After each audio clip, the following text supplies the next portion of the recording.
ब्रजवासी लौट गए और भगवान के लिए विविध श्रृंगार, 56 प्रकार के भोग, नाना प्रकार के भोग जब रख दिए गए, उनके सामने उत्सव हो रहा है, जय जयकार हो रही है मथुरा में, तो भगवान उस पूरे 56 भोग की थाली में ढूंढ रहे हैं छाछ कहाँ है इसमें।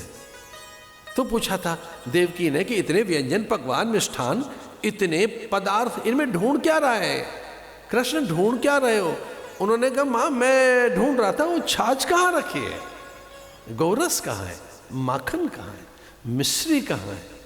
तो माता पिता ने तय किया कि ये इसके संस्कार वही गांवड़े वाले संस्कार हैं, इसे कहीं अच्छी जगह भेजें पढ़ाने के लिए, इसके तो वही संस्कार है,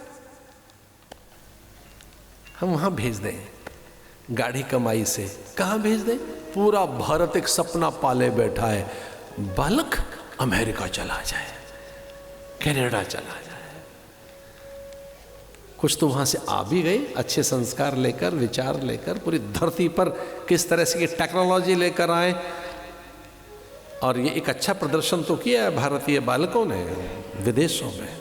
धन्य है हमारे भारत की संतानों ने, एक बड़ा अद्भुत प्रदर्शन किया है पूरे पश्चिम में। भारतीय विद्या और भारतीय योग्यता का, भारतीय अभियांत्रिकी, भारतीय मेडिकल साइंस का, भारत की आर्टिफिशियल इंटेलिजेंस की ओर जो भारत की विद्या है उसका सम्मान है।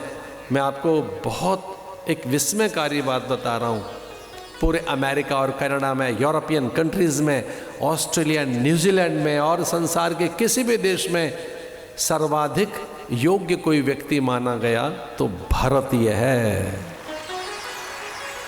हमारा संयमशील सदाचार, हमारी विद्या, हमारी संतानें वहां क्या नहीं कर रही हैं।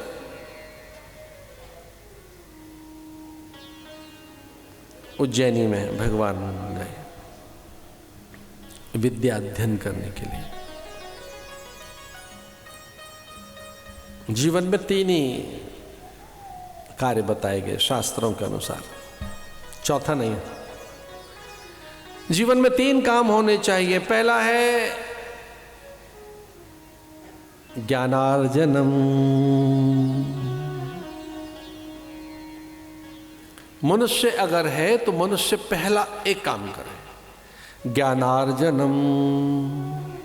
मनुष्य ज्ञान अर्जित करे, विज्ञान से परिचित हो।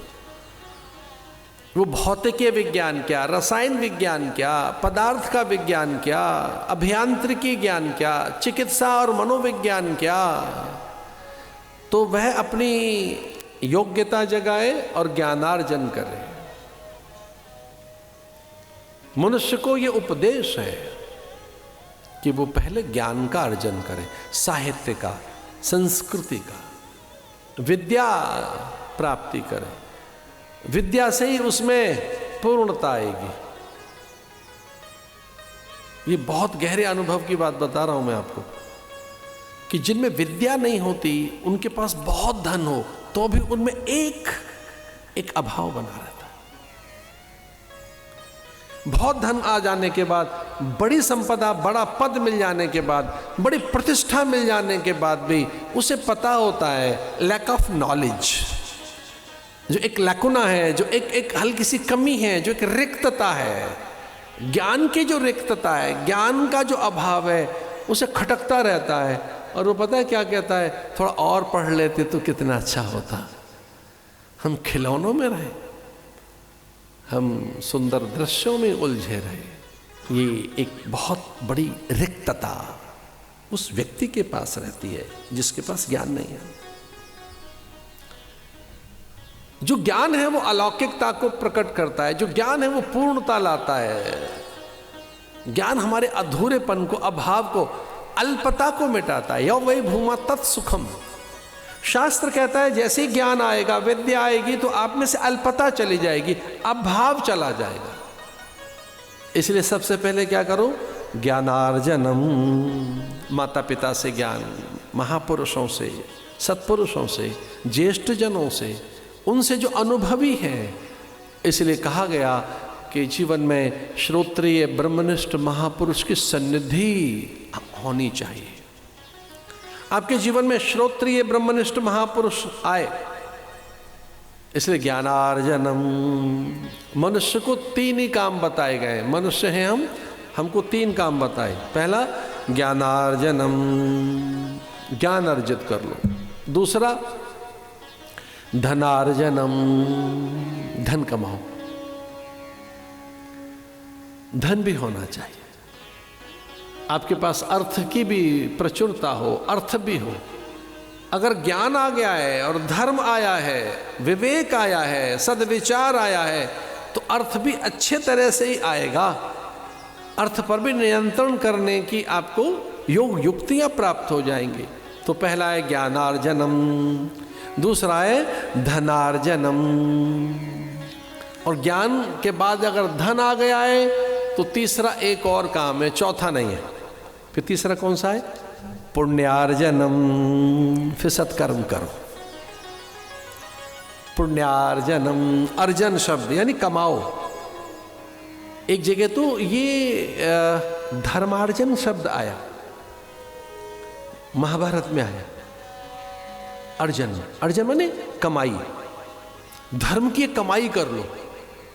एक जगह आया है मंत्रार्जनम, मंत्र का भी एक अर्जन कर लो। अरे अद्भुत बात बताएं आपको, आत्मार्जनम, खुद को कमा लो। इसलिए कभी कभी महापुरुष ऐसा कहते हैं, थोड़ी नाम कमाई कर, थोड़ा नाम कमा। नाम की कमाई का अर्थ क्या हुआ? आध्यात्मिक अर्जन कर। जो अध्यात्म का अर्जन है, जो श्रेष्ठता का अर्जन माने कमाना। अर्जन क्या कहते हैं? कमाओ, श्रम के द्वारा कमाई, नाम कमाई, नाम को कमाओ, यानी वो भी एक कमाई तो है, एक बड़ी कमाई है। ज्ञानार्जनम, फिर बताया धनार्जनम, और अंत में बताया पुण्यार्जनम।